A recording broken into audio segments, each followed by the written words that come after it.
So I'm going to do a few practice exercises with all of the thread inspection tools from start to finish. If you already watched the training video, because of my limitations with parts, I'm not going to be showing you really anything that I haven't shown you already, but I'll do it again very quickly, try to show you a few techniques as I go through. If you haven't already, visit the Pragmatic Metrology website where you can download this exercise and any prints for threads on the angle block that you might need, although we don't necessarily need a print just to check the one hole. But you can also 3D print from CAD files that I have up on the website, or you can make this part yourself if you want to. But either way, just grab something that you have thread gauges for and tooling for, and use that for your practice exercise. So we're gonna use all this equipment here, and essentially we're just gonna use every tool, practice using every tool. So I'm gonna go through that on the before I jump into that. We're gonna practice using every tool, and you can download this worksheet to write down some of your data. So you can write down what diameter, pitch, form, class, go or no go, whether you use that gauge or not, and whether they worked or not. You put like a check mark, it worked, and a cross out if it worked and it shouldn't have, for pass or fail. If you're going to do a pitch micrometer with measurement over wires, over pitch mic, you can do that for each diameter you're measuring, if it's an external. And we're gonna identify some bolts and some nuts. You can write down those there as you practice. So we'll take a quick look at our print just to review. It's a 3/8 16 UNC 2B, and it's supposed to be through all, but we'll be working with a variety of parts. So I'll show you that all at once. So let's start off with the plug gauge. So you should have a calibrated plug gauge. As I said, they don't go out of calibration very quickly.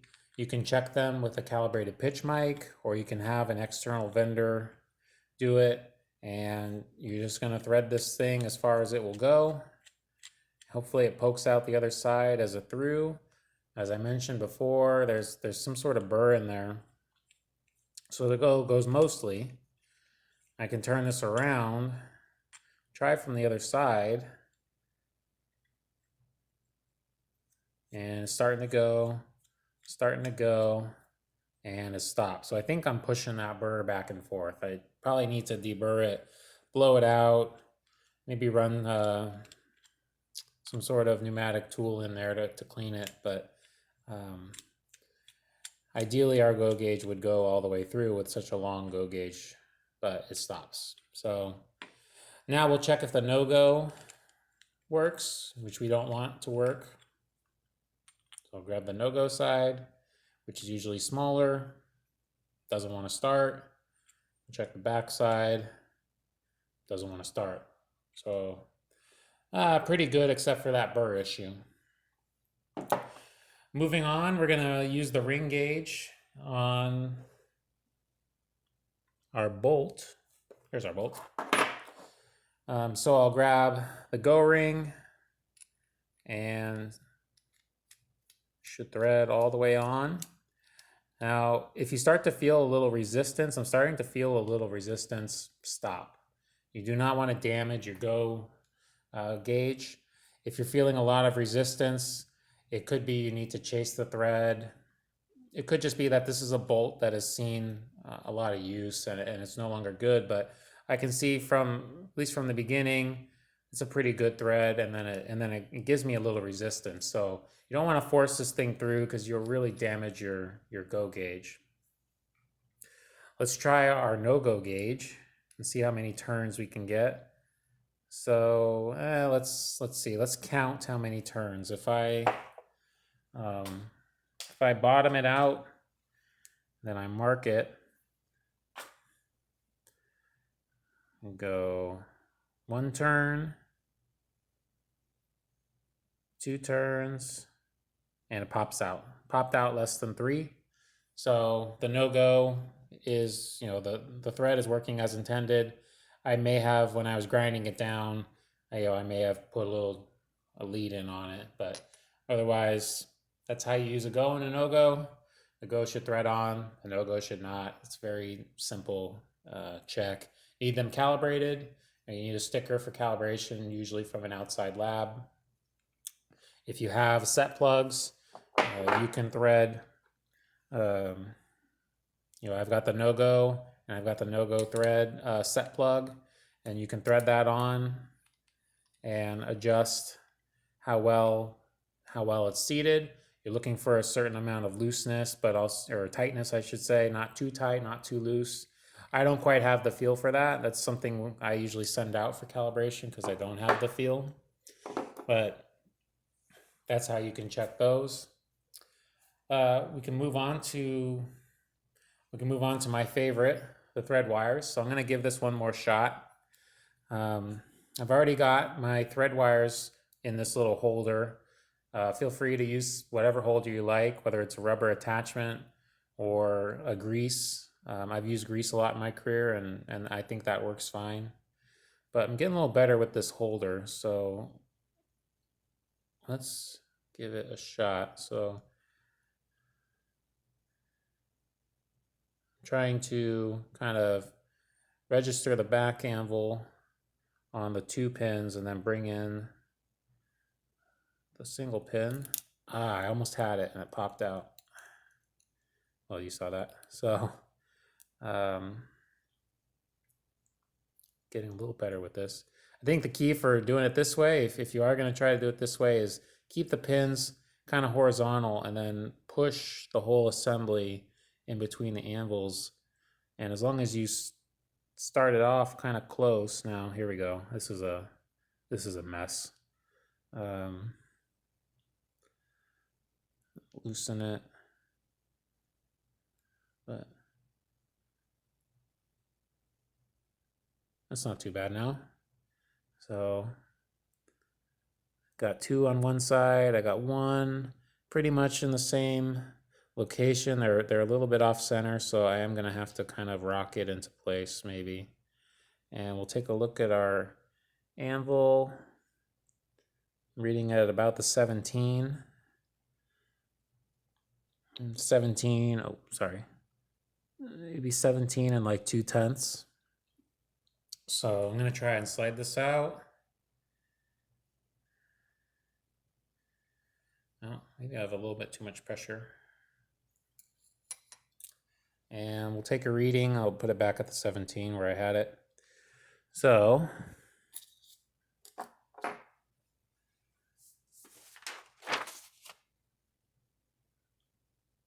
I am reading about 0.392 and 2/10, and from what I remember, that translates to what we got earlier. I've got the notes right here. So repeated the same measurement I did before. When you're using thread wires, it's just important you get that correct micrometer feel, and it should slip on and off just like a standard micrometer, whether it's on just a diameter. So it can be a little tricky, a little difficult, but that's what you're looking for, just like any time you use a micrometer. If we're going to use, I'm going to try using our pitch micrometer on this bolt and nut, but I'm going to need to identify the pitch. So I've got our metric thread gauges, and we'll use the leaf gauge. Let's try it on the 1.0.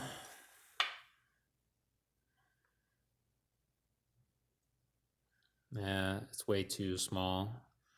Let's try on the 1.25. Actually, we're getting closer. And let's try the 1.5. And it fits right in, pretty snug. So this is a 1.5 metric pitch. And I need to figure out the diameter, so I'm going to use my caliper in metric mode, about 9.86, 9.87. So I'm gonna round that up to 10 because of the way, bolt sizes only come in discrete sizes. So it's a 10 by 1.5. And with my interchangeable anvils, I'm gonna choose the metric anvils that fit a 1.5. And actually, I've already got those loaded. So out of my set here, these two identify with metric pitch from 1 to 2, 1 to 1.5. So these are the anvils I already want. So now I can take my reading, and so we're using all of our gauges in quick, rapid succession. I'm going to register the thread on the lower anvil. I'm slowly going to bring in the upper anvil and rock it back and forth until it seats in there.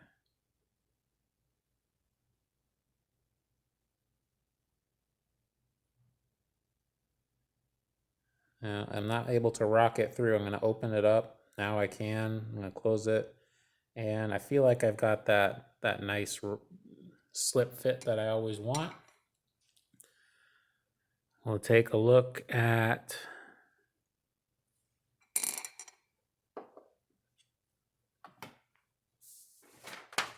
our reading. And I'm at about 0.351 and say 3/10. So we need to convert that to metric. This is a standard inch micrometer. It has no metric capabilities. So we're going to convert 0.3512 times 25.4. That's the conversion from inch to millimeter. And I get 8.92. So my pitch diameter is 8.92. And for an M10 by 1.5, I looked this up before the video. Our pitch diameter minimum 8.861, maximum 8.994. I'm looking at 8.92.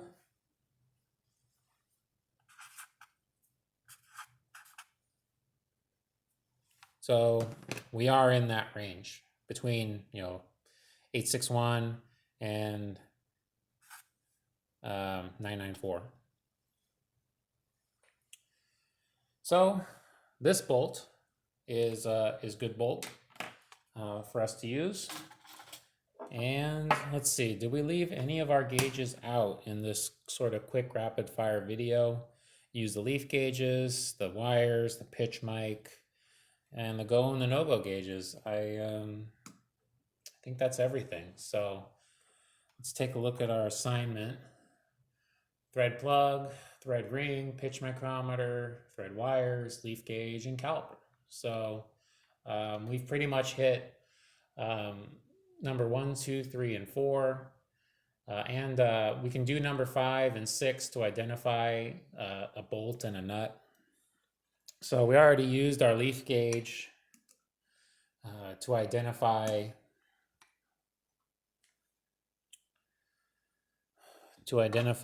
this bolt. It was a 1.5 pitch. So that means our nut is going to be a 1.5 pitch, but just to confirm, it's going to be hard to show you on camera, but if you ever have just a nut and no bolt to check it with, you can try to do this, but it's pretty hard. You can buy one of those thread checkers and just try it on every single one, or try to find the matching bolt. That's just the easiest way to do it. For the length, in metric mode, I'll do the length of the bolt without the head. So I'll use my depth bar, 24 millimeters. I'll call that 25 millimeters, which is roughly an inch.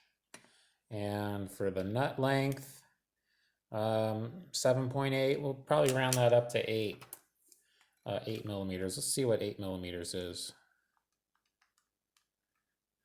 Yeah, it's almost about. It's definitely 8 millimeters. That's a common size for metric. So the bolt is a M10 by 1.5 by 25 millimeters, and the nut is an M10 by 1.5 by 8 millimeters. And that's how we would identify if we needed to purchase replacements for them. Um, so I know it's a shorter demonstration video, but let's take a look at our discussion questions.